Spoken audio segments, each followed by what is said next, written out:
Hello, everybody. Thanks for tuning in to another episode of the Your Gray Matters podcast. My name is Jason, here as always with your host, my dad, Neil. Hey, Dad, how you doing? I'm wonderful. Hi, everybody. Glad to see you back. Thanks for tuning in. Well, we've got a really exciting episode ahead for you today. We always talk about products and services that exist that can improve your quality of life. But the reality is sometimes you need to grab life by the horns and improve it yourself to get the quality of life that you're looking for. And that's what today's guest has done. Why don't you tell us a bit about Harvey? Harvey Brownstone. We actually had Harvey on the show 11 months ago. And Harvey, since then, has become a superstar in the interview and podcasting world. This man started from really, really harsh and tough beginnings, and he came through life, and now he is living life the way that he wants to. You're going to love this, folks.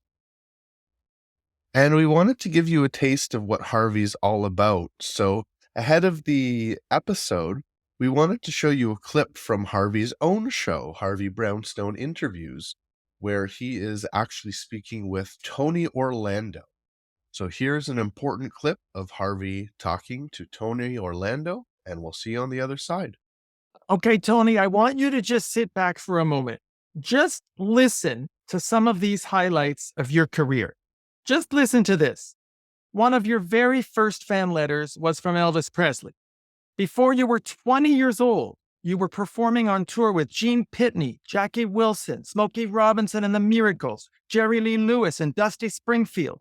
You attended a party hosted by Sal Mineo with Annette Funicello, Frankie Avalon, Paul Anka, and Fabian. Burt Bacharach produced one of your early songs called To Wait for Love. You played the last show at the Copacabana in New York. On September the 5th, 1976, you stood backstage at the Jerry Lewis Telethon in Las Vegas when Frank Sinatra reunited Jerry Lewis and Dean Martin on live television after they had been estranged for over 20 years, and you were there. You got to spar with Muhammad Ali on national television on the Dinah Shore Show.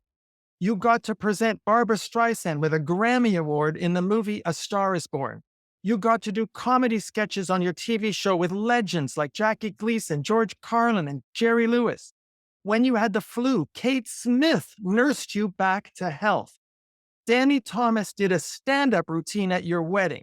And Tony, I'm just scratching the surface. Do you have to pinch yourself sometimes to believe the life you've lived?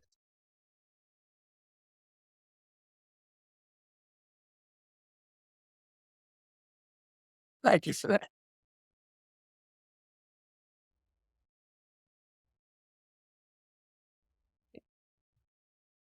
I don't know what to say. By the way, you moved me to tears. I don't know quite why, because it's been a long haul. It's Because I see your heart. it's been an unbelievable journey, but all those things that you say I've accomplished or was part of is you just hit me like a I just don't know what to say. There's something it takes a human being like you, seriously, Harvey, to see through the curtain and look behind the curtain the way you just did, and look at my life the way you have, and to share that with me and move me to my very soul because all I've ever wanted to do is do a good job, and entertain people and make people happy. Well, guess what, Harvey? You did that for me. Very moving clip, Jason. And the interesting thing is, because of Harvey's skills, they have become the best of friends. Yeah, I was really, as you said, moved by that clip. I hadn't seen it before, and that was really something. So, well, yeah, an exciting clip, a moving clip. I'm glad they've become friends. It looks like they certainly made a connection. And we hope that you make a connection with Harvey and with us and enjoy the rest of the episode. Please remember to like and subscribe, leave a comment, and we really, really think that you're going to enjoy the rest of this episode featuring Harvey Brownstone. Thanks for watching, everybody. Welcome to Your Gray Matters, the podcast that unveils the miracles already amongst us. Here, We believe that the human mind cannot be defeated. Tune in to discover the fascinating people with extraordinary stories, innovative products, and groundbreaking services. With your host, Neil Silvert, who's earned his gray hair and still has use of his gray matter. Hi, everybody. I'm Neil from the Your Gray Matters podcast. Welcome back. We hope that you had a great week. We're so excited today. We have on Harvey Brownstone. We had Harvey on 11 months ago. Harvey is kind enough to come back on because we are frankly so excited by all of the great things that are happening to Harvey. Last year when we spoke, I had said that if the dream is big enough, the facts don't count. Harvey's history, which you can watch in our first podcast, just proves that because he didn't give up, and if you don't give up, you can have your dreams. He is the living embodiment of it. Harvey, welcome to the Your Gray Matters. We're so glad to have you. Thank you so much for having me back, Neil. It's a pleasure to be here. Thank you. Well, ladies and gentlemen, let me update you on the amazing things that's happened to Harvey. And you don't have to take notes because you can just watch our podcast. So we really are honored to have Harvey Brownstone on our show today. Harvey Brownstone is a retired judge of the Ontario Court of Justice, and he was the first openly gay judge in Canada. He's also a best-selling author, and you should look at his book called Tug of War, and he hosted a TV show. In 2021, Harvey launched his own internet talk show entitled Harvey Brownstone Interviews, consisting of a YouTube channel, a website, and a podcast channel featuring interviews with celebrities and authors. The show is televised on the XPTV1 network in the UK, with over 5 million viewers worldwide per month on the internet, in addition to the over 3 million weekly viewers of his show in the UK. Harvey is well on his way to becoming the holy grail of talk show hosts. Like a seductive alchemist, he finds a way to turn anguish into truth. Harvey has featured many legendary celebrities on his talk show, including, and listen to this, folks, Robert Wagner, Louis Gossett Jr., Sir Tim Rice, Anne Margaret, Pat Boone, Diane Ladd, Mamie Van Doren, Stephanie Powers, Stacy Keach, his great friend Tony Orlando, Marie Osmond, Tony Tennille, Patrick Duffy, and Sheena Easton. Recently, he had the great William H. Macy and hundreds more. In July 2023, Breakfast at Dominique's Coffee Company launched a new Harvey Brownstone Talk Show Blend Coffee in honor of Harvey's groundbreaking legal career and to celebrate the success of his interview program. Man, has he been getting awards. And this is why we're so excited to have Harvey back on the show. You know, in December 2023, Harvey Brownstone Interviews was ranked number 12 on the Hollywood 411 list of the top web shows in the world. In January past, Harvey Brownstone was featured on the Worldwide Entertainment News list of the celebrities to watch in 2024. Last February, Daily Hollywood News called Harvey Brownstone Interviews, listen to this, one of the most epic, popular television extravaganzas to have risen in a long time, and described Harvey as a superstar almost overnight. In May, Variety Entertainment named Harvey Brownstone Interviews as one of the best picks of summer 2024. In June 2024, Daily Geek Report ranked Harvey Brownstone Interviews at number 2 on its list of best shows on our planet. And at number 3, as on its list of shows with the most noteworthy guests and celebrities, and Harvey was ranked number one on its list of the most engaging talk show hosts. And I will agree with that and all of them. Just this past August, the Los Angeles Weekly Times ranked Harvey Brownstone Interviews as number three on its best of the best list of the top internet shows. It goes on and on. And last month, Harvey, your show reached number one on the Apple Podcast US charts in the film interviews category, along with in Singapore.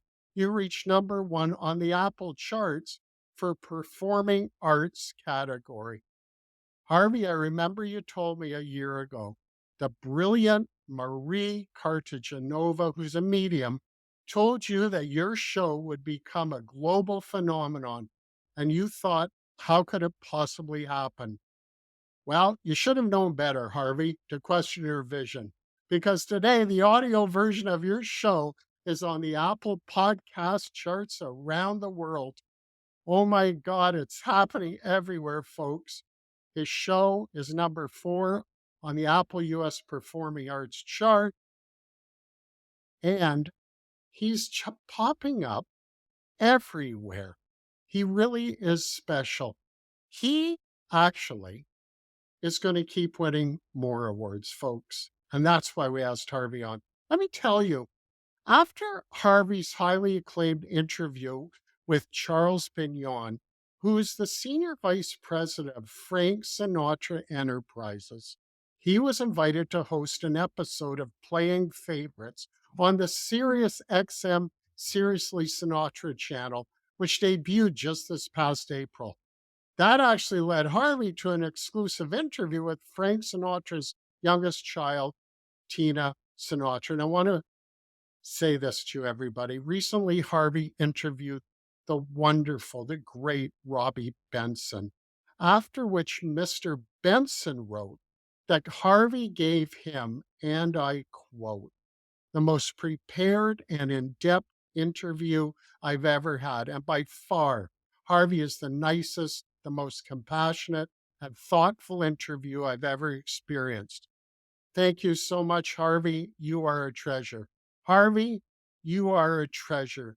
Welcome back to the Your Gray Matters podcast.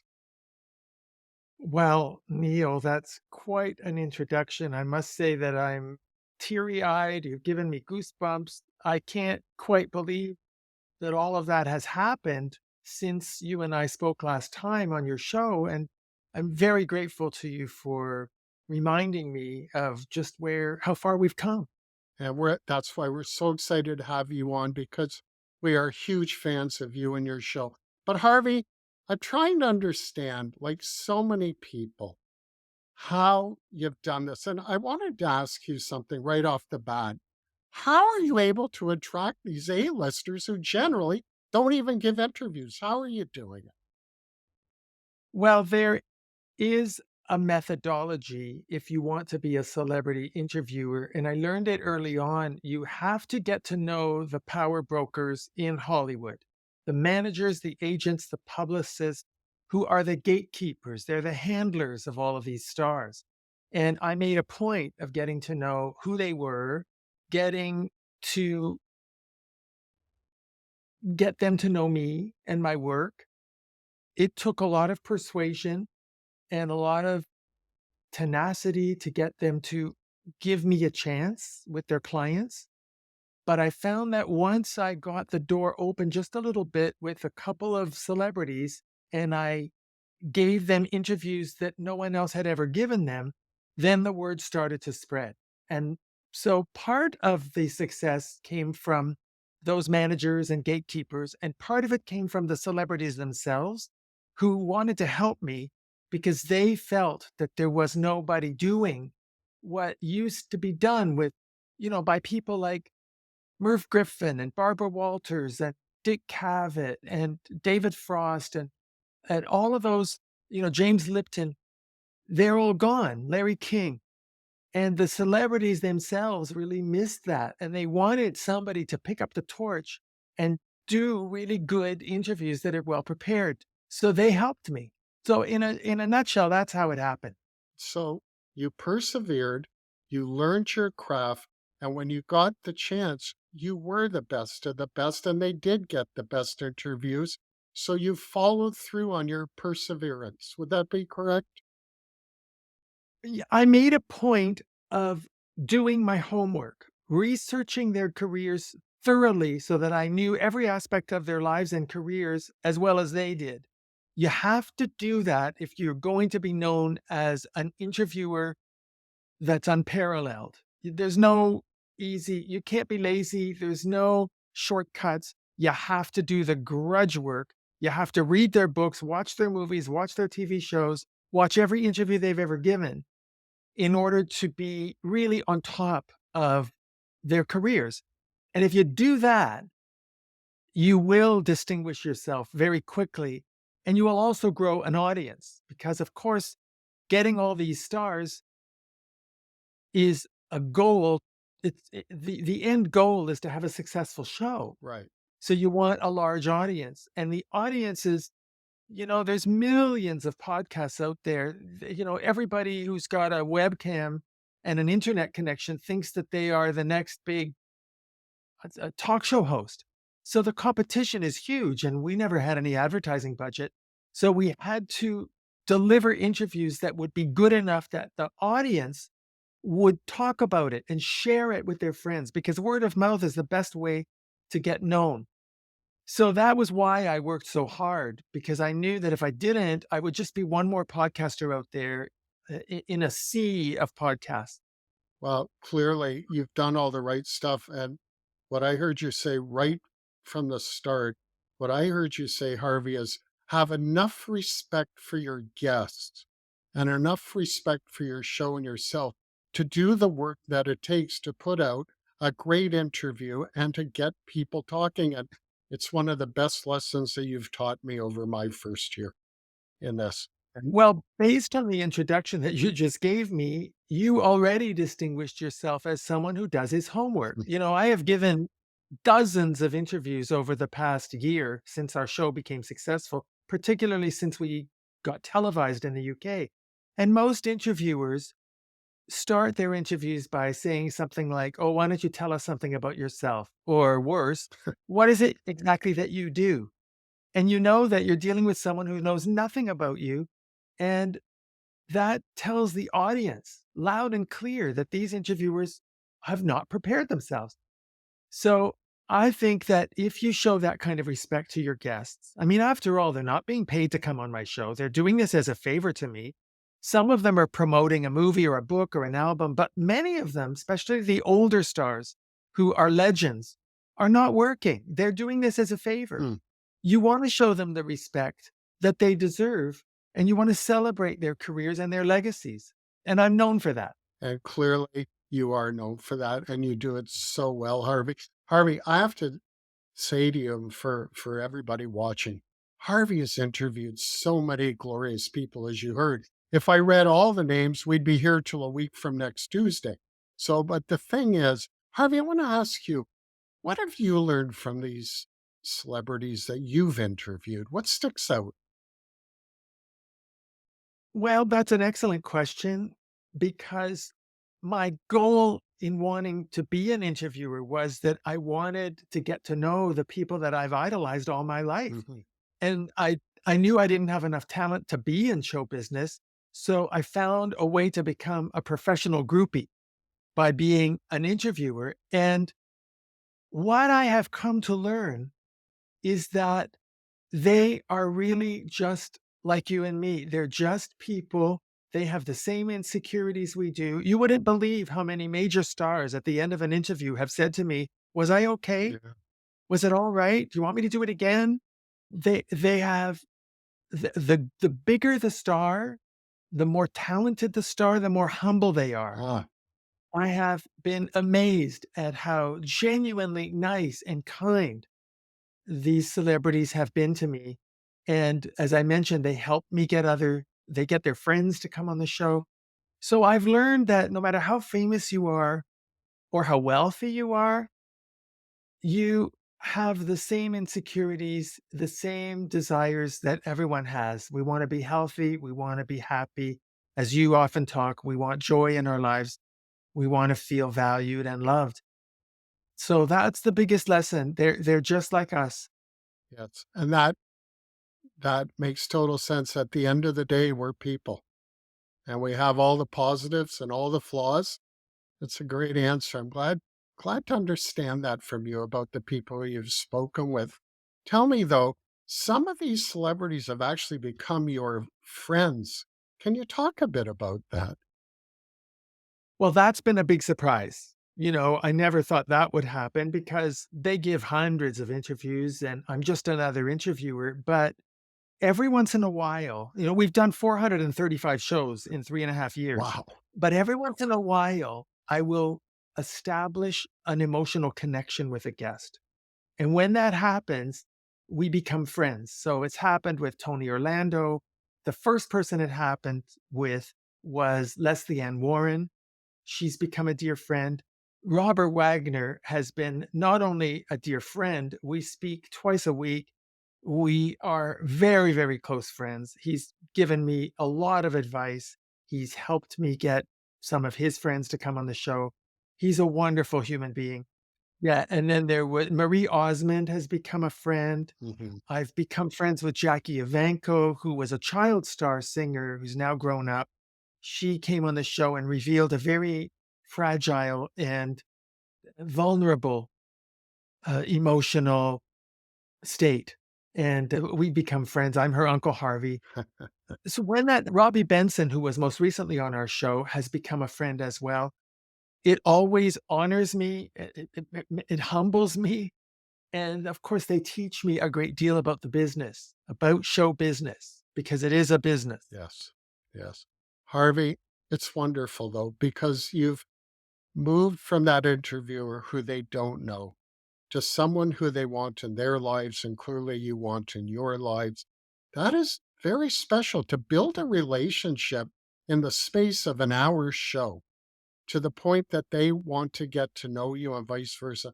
Kudos to you. Like, really a skill set, but also I've learned it's just Harvey being Harvey. So it's terrific. Well, that's sweet of you. I think what happens is that before we start filming, we have a conversation.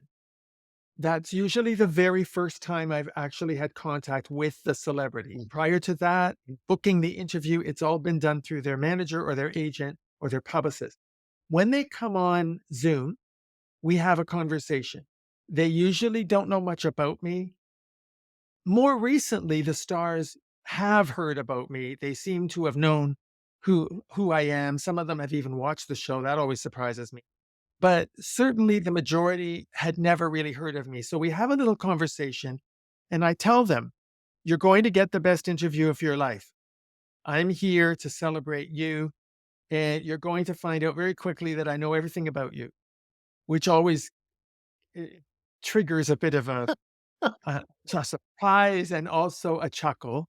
By the time I finish my introduction, they know that I meant it. And by the end of the interview, doesn't happen every time, but very often they become friends. They want to keep in touch. So we finish the interview and then they want to keep talking. And then they want my phone number and they want to give me theirs and the email addresses. And it starts like that Wow. because everybody, I guess when you meet somebody that you feel there's a friendship potential there, you want to pursue it, even if you're famous. And a lot of them happen to believe that our show is headed for higher heights. And I think they feel that I'm someone that is a good person to know in the industry, that I can be helpful to them in the future with their future projects. And they want to be helpful to me because they feel that I gave them a platform that they didn't think they'd get. I mean, we have 10 million viewers per episode in the UK on television every week. Wow. And the show airs twice a week and 10 million people watch every episode we air. So that's a big, big exposure. It's a big platform. So I think that there's respect there as well, that the show is a seriously successful show. We're on all those charts you mentioned. And so, celebrities understand that there are people that are good to know if you want to get the proper publicity and if you want integrity in the way the publicity is delivered. And I try very hard to be a person of integrity. Yes. And you certainly are that. And your ability to build relationships comes from everything that you just said. But to me personally, I have always felt the relationships are so important because they can go on forever. But you've been able to establish with people who few people ever talk to. And I just find you remarkable to be able to do that. Well, I feel that the show has become more than just entertainment. I think we're becoming part of the historical record. I gave Louis Gossett Jr. the very last interview he ever gave. Wow. I gave the son of Hedy Lamarr, Anthony Loder, I did his very last interview. Wow. I can assure you that Robert Wagner will not likely ever give any interviews again. So I will have given his last interview. And there are a number of other legends booked on the show over the next few months who will not be giving more interviews. They're doing this as a special favor because they believe that what I'm doing is part of their legacy. And so I think our show has become part of the historical record of the golden age of Hollywood. And it's an honor. It's an honor that, when these people have passed, that there will be these interviews that will hopefully stand the test of time and educate people, enlighten people about the talent that these people, these big stars had. It's interesting, Harvey, because when events happen, your show, political events, newsworthy events, I always think about what generation of future kids will be studying them, what we're living through. And I can see that your show is going to, for just the reason that you said, be a place that people will go to when they're studying some of these great people, how an interview show should be conducted, a number of topics. I think that you are going to be part of the history of great interviews and the lives of so many stars. I think that it's a marvelous place to be. So, Harvey, we've talked about the interviews and the guests that you've loved, but I'm curious, are there any who you've interviewed who maybe aren't your favorite guests? Well, there was one major celebrity who kept answering the phone during the interview. She took 4 different phone calls during the interview. She kept saying, "Oh, I have to take this call. I have to take this call," which of course destroyed the flow, required a lot of editing, and was really annoying. I won't say who she is, but she's a major television star. Oh, my Lord. Then there have been a number of elderly celebrities who do not know how to use a computer, let alone Zoom. And you would be surprised to know, Neil, that many of these very big stars who are older don't have anybody there to help them. Oh, no. There's no assistant, there's no secretary, there's nobody, and they are having a real problem. So we often have to get on the phone and walk them through how to turn on the webcam, how to turn on the Oh, microphone, my God. how to get their speakers working. So those are really challenging when that happens. We've had some celebrities who are in their 90s who can't hear. They couldn't hear me because they have hearing impairments.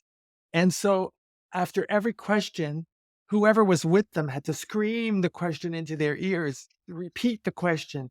And this is where I have to give credit to my producer, Steve, who does an amazing job with the editing because our show is highly edited and the finished product looks nothing like the raw footage in most cases. You'll notice that nobody ever says on our show. Yes.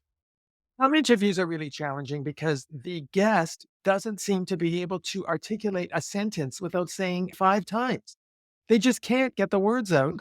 And we edit out all of those ums, and they take a very, very, very long time to edit. So those have made the interviews quite challenging. And then, of course, you get the internet connectivity problems. You know, if you watch my interview with Brenda Vaccaro, there was 5 minutes there where her assistant was using the Wi-Fi, and that caused Brenda's video to freeze. And we finally figured out what the problem was, and we got her to turn off her phone.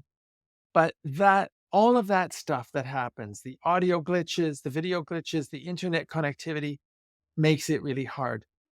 In terms of guest personalities, I've had one guest who didn't like the introduction. He didn't want to be reminded of all these things that he had done 30 years ago because he only cared about what he was doing now. And he stopped me in the middle of the introduction and said, "I don't like this. I don't want you saying all this."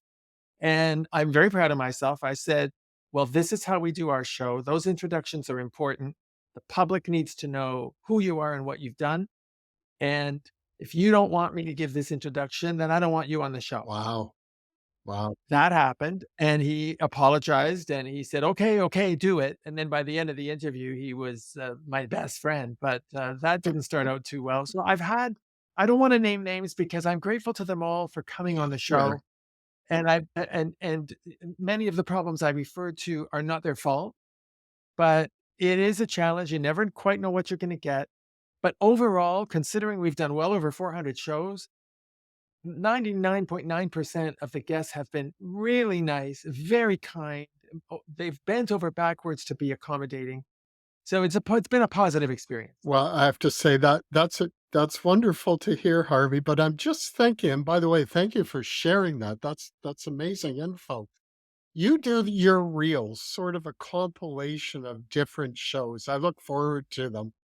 And I kind of got this idea that maybe you could do a bloopers video. The Harvey Brownstone Interviews blooper video might be worth watching too. That would be quite the blooper. I'll tell you, one day I'm going to write a book, and there will be a chapter in there of all the mishaps that happened and all the funny little incidents that happened. But yes, we do have the raw footage of every single interview, so we could do a blooper reel one day. Maybe we will one day. That could be a lot of fun. And I know that you're going to write a book someday. I've asked you before. I want the rights to the movie. Oh, what a story. What a life you've had. For many years, you were a judge. And I know that you studied hard to even become a judge is a story probably worth a movie in itself about you. But the truth of the matter is, you developed skills as a judge, and I'm wondering, do you use them now in your show? There's no question that I do. In my mind, my interviews are like an examination in chief. I ask direct, pointed questions. I ask focused questions. I learned how to ask questions when I was a lawyer doing examinations in chief and cross examinations, and when I was a judge. And I do have a certain courtroom style to my questioning, which does come from the courtroom. It definitely distinguishes me from other interviewers. I am not as conversational as most interviewers are. My questions are carefully crafted. My interviews are structured a certain way. I always start with the career, and then I slowly move into the more personal side of their lives. And then I look for that emotional connection that can end the show on a high note. All of that came from the courtroom for sure. Wow. Well, you do it so well. And of course, Judge, you are guilty of putting on one of the great shows because of the way that you do it. I know I never miss. It's terrific. But I want to ask you, how does a local Canadian boy end up on TV in the UK? This is amazing to me. That was a big surprise. We never even heard of the XPTV1 network, but 2 years ago, it was just over 2 years ago, I was approached by a manager in England who had sent me a number of stars who had booked some of his clients on our show. And one day he called me and said, I'm the part owner of a TV network. I'm very closely connected with this TV network, cable network in the UK, and they're very interested in your show. Would you be willing to let them air it? And I said, sure. I mean, that would be great. And so that's how it happened. It was, they came to me. Most of the things that have happened in the career came to me. I didn't even know about the Apple charts. I didn't know about all those best of lists that you mentioned. I didn't know about the coffee company. They approached me, and I decided whether it was a good uh, if it was a good thing for the show to be involved in. And so, and it's been wonderful. The relationship with the TV network in the UK is very strong. We are their number one show, Wow. and we have the highest audience of any show on that network. And it allowed me to be able to say in Hollywood that we are a TV show, not just a YouTube show, which does add some prestige to to the show and did assist us in getting some bigger name guests that we would not have gotten if we had not been on TV. Well, you certainly deserve to be bigger than North America, and you're certainly spreading out. At the same time, you have a management team in LA. How did you get them? Well, my managers are Rick Marcelli and Robin Bragg Marcelli. They are a couple who run the Marcelli Company in Hollywood. They also wrote a book. They wrote a wonderful book about Brian Epstein. He was the manager of the Beatles. He had a clandestine gay relationship with a man named Larry Stanton that they knew. They wrote this book called Hide Your Love Away. And I had them on the show to promote their book, which I loved. And we got to talking afterwards about what they do, that they are managers, they are personal managers of celebrities in Hollywood. And they suggested that they would like to manage my career. And so I've been with them all this time. They are wonderful. They believe in me. They advise me. They steer the ship of this show. And I owe them so much gratitude, and I love them very much for what they've done for me. But like I said, it happened, but serendipity. I would never have known to approach them, but I was lucky enough to have them on the show as authors. Huh. Isn't that interesting? Well, you accomplished that. And having a management team in LA, I think, is a huge feather in your cap and well deserved. It must be quite a terrific experience to have someone with their experience. Yes, and they know what the show should look like. They know where they want the show to go. They have the connections to make that happen. They make sure that any offers that we receive are suitable, that are appropriate for my show, for my personal brand. They have assisted me in getting a number of celebrity guests. One of my favorite stars that they got for me was Linda Evans from Wow. Dynasty. I adore Linda. She is the most wonderful person. I enjoyed that interview with her so much.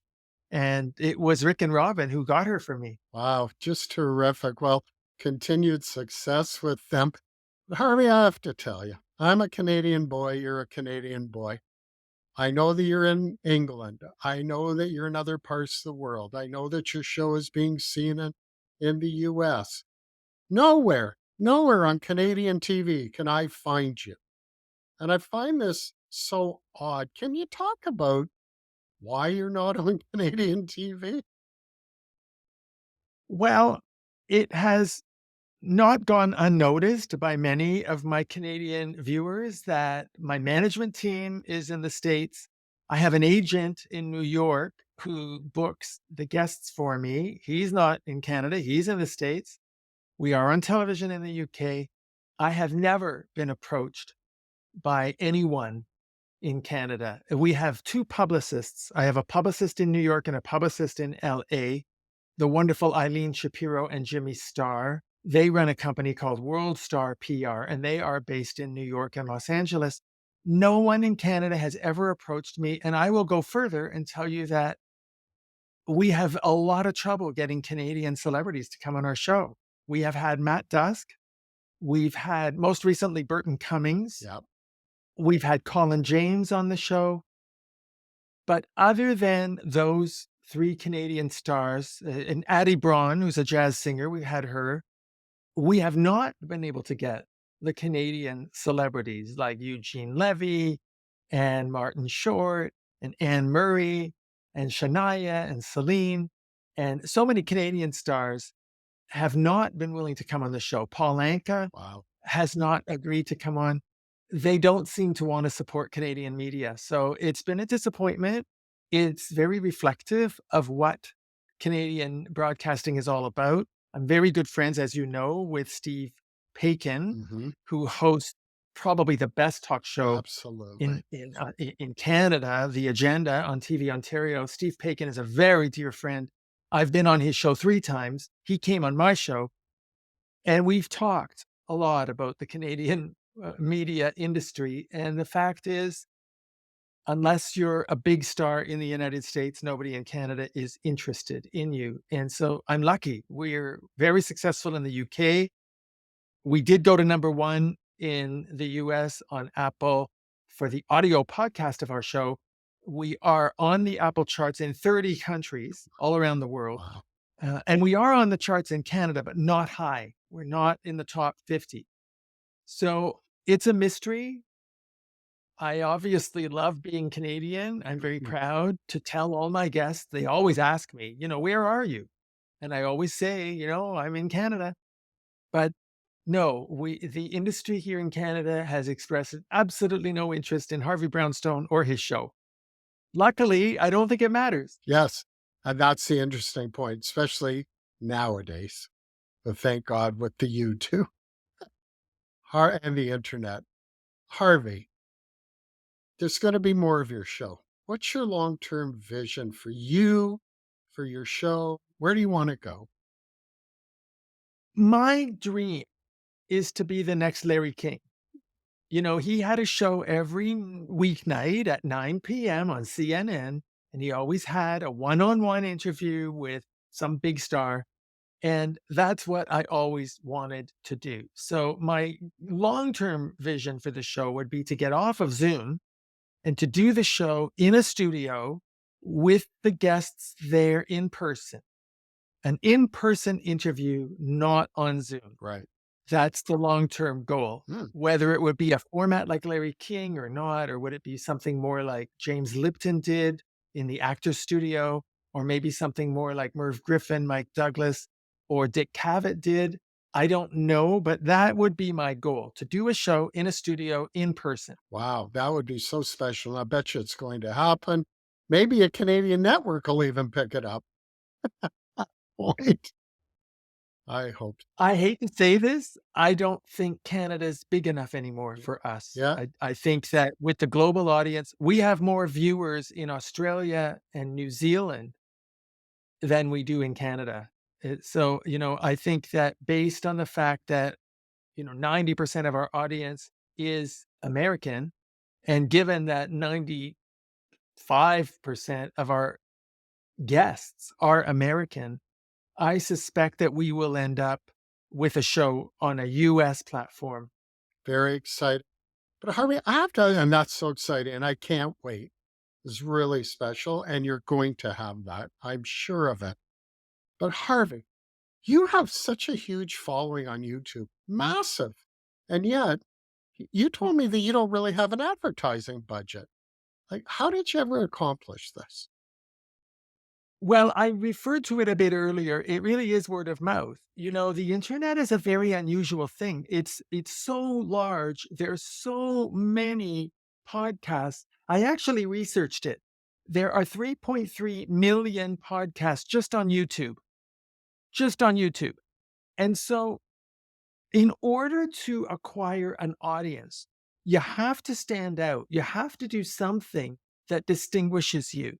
And it did take a bit of time. It took us 6 months to get 1 million viewers on YouTube. And although we've passed 3.5 years, we just are approaching 25,000 subscribers on YouTube. So it does take time to get people loyal enough to subscribe, but the views come really from people sharing. Oh, okay. There is an algorithm that YouTube uses to suggest videos to people who are watching related videos, and I'm sure that helps.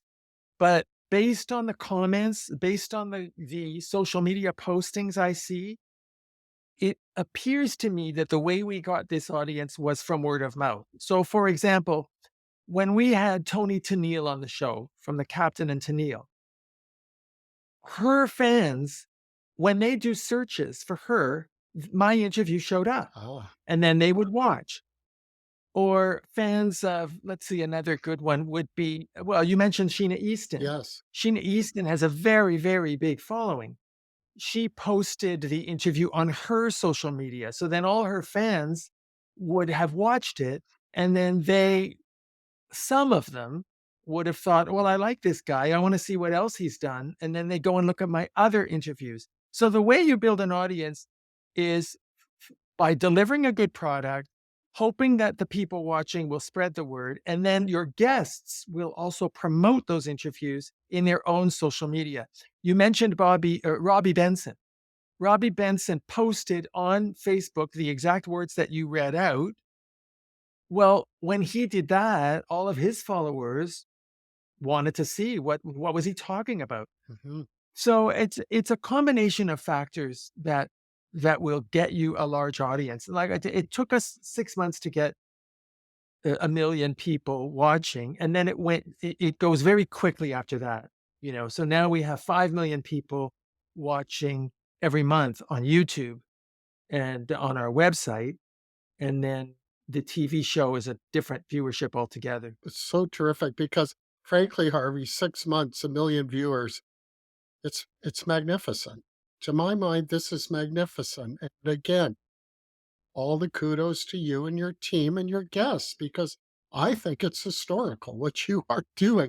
We have enjoyed this so much. Thank you so much. And we're just so honored to have you back on the show. And we wish you nothing but the greatest of the greatest success, one after another, continuously for long time.